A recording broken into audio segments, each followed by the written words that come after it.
او که چېرته دا غواړئ چې پل صراط باندې تاسو که رڼا وي رڼا دغه تیارې کې ته رڼا پکار ده د مونځ اهتمام کوه چې تاسو که هلته کې دا وي.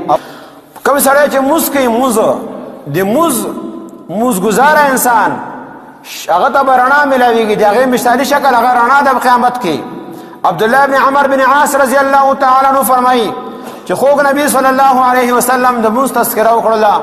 ارشاد یې فرمایي کوم سړی ته مونځ محافظت کوي، محافظت مطلب دا دی چې 5 وخته یې کوي، مامتۍ سره کوي، پابندۍ سره کوي، کله کله نه د مرضۍ مونځ نه پابندۍ سره مونځ کوي، نو دا مونځ به هغه دپاره قیامت په ورځ باندې رڼا وي، برهان وي او نجات ذریعه به وي. نن 3 ورځې مخکې په کراچۍ کې یو غټ عالم مفتی ظهور خان صاحب رحمت الله تعالی علیه وفات شو.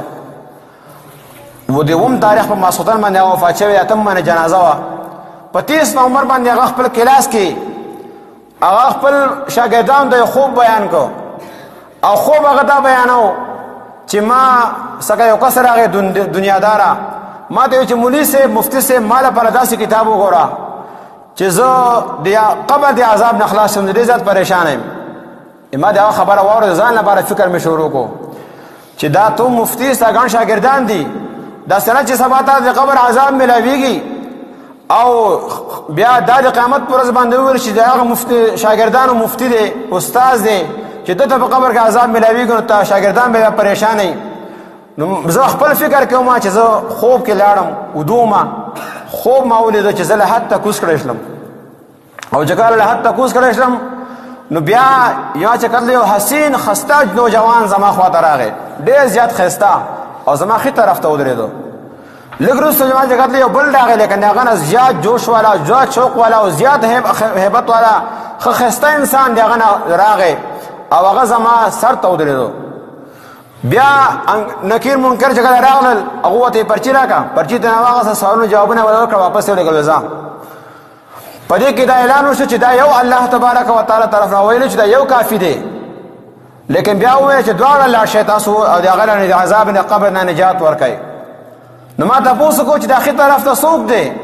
وایي د ښي طرف ته دا د سهار مونځ دی، د سهار مونځ به تا همیشه محافظت کوو، تا چې د پابندي نه د دې پرېښه نه ده، مستقل تا د سهار مونځ کړی دی، د هغې د وجې نه دا راغی او ستا ښي طرف ته ودرېدو، تا د عذاب قبر نه نجات راکوي. دا تاسو قبر کوم رڼا ده دنیا کې الله تبارک وتعالی ښیي.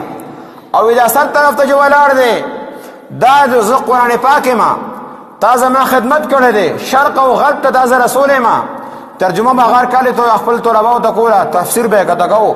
نو دا زه شرق او غرب ته رسولی ما، د هغې د وجې نه دا زه راغلی یم ورسره. الله تبارک وتعالی دواړه لاړ شئ او دله د جهنم د عذاب نجات ورته ورکوي. نو دا الله ورته وښیل، هفته وروسته د هغه وفات شو. دا الله تبارک وتعالی بزرګانو د خیرو مونځ چې کوم دی دا رڼا د آخرت، مونځ د دنیا هم رڼا ده، مونځ د آخرت هم رڼا ده. مونځ سره مشکلات اسانېږي، مونځ سره د الله نبي کریم صلی الله علیه وسلم سترګې هغه یخوالی دی.